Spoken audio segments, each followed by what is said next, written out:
Last night, you had a dream. You remember it vividly. It felt so real. Every detail was crystal clear. But then you woke up, and within minutes, it was gone. Completely gone. You try to hold on to it. You desperately try to remember the details.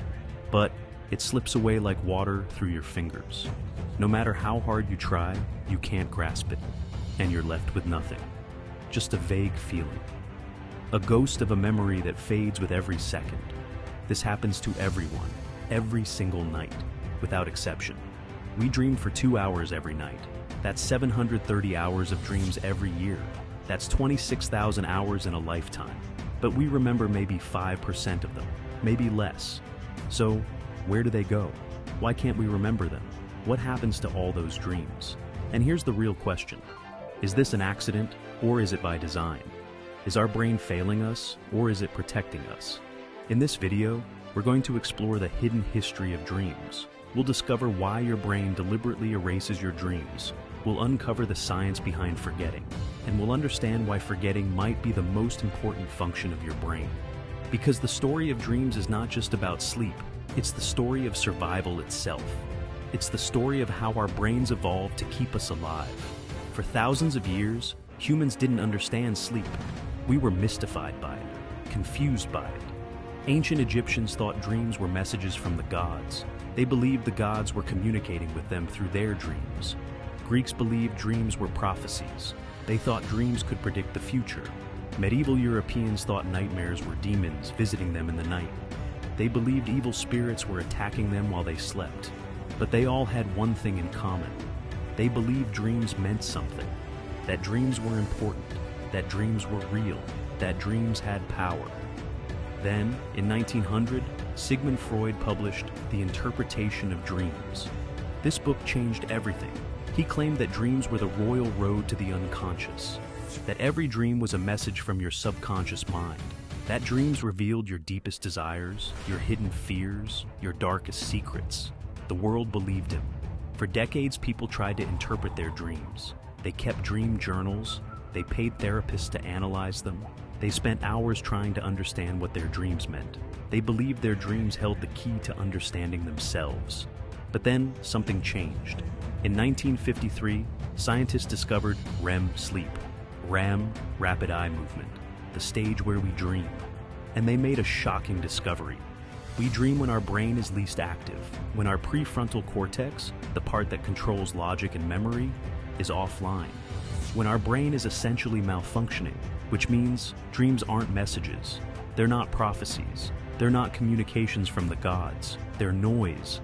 They're your brain misfiring. They're random electrical activity in a sleeping brain.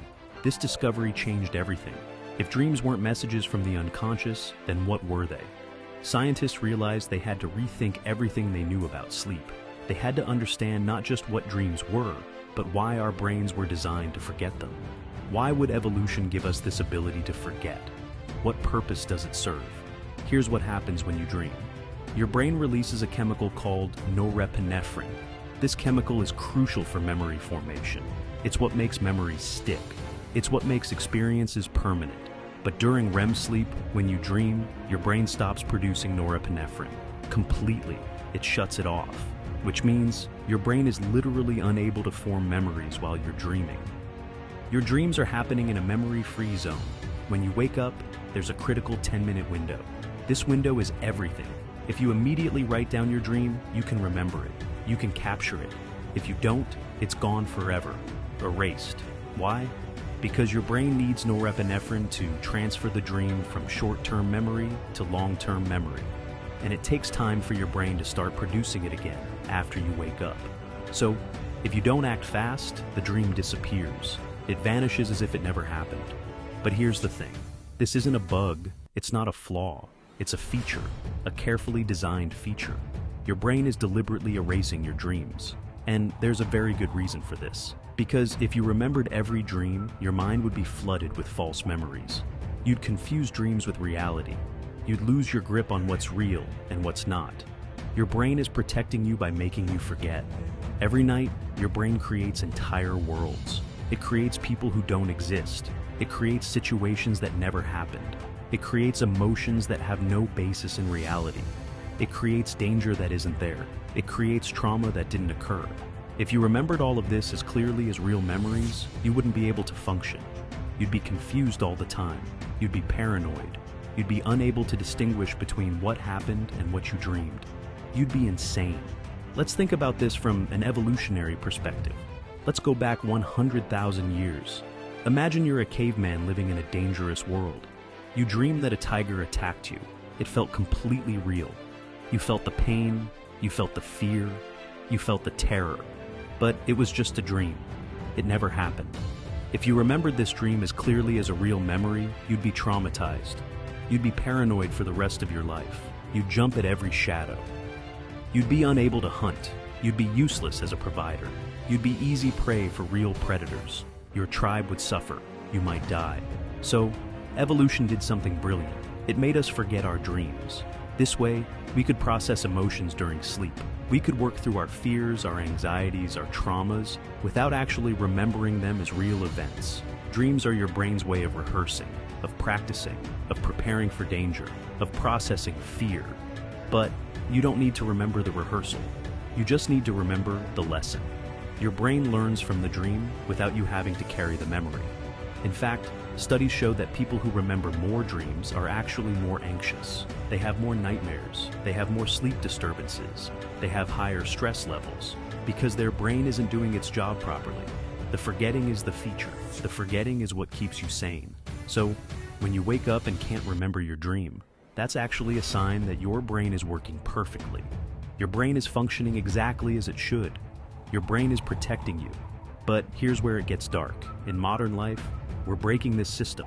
We're destroying the balance that evolution created. We're sleeping less, we're stressed more, we're checking our phones before bed, we're drinking coffee in the afternoon, we're working late into the night, we're living in constant anxiety. And all of this disrupts REM sleep. When you don't get enough REM sleep, your brain can't process emotions properly. You accumulate emotional baggage.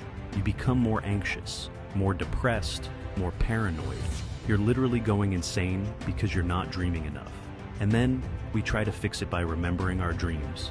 We keep dream journals, we take supplements, we set alarms to wake up during REM sleep.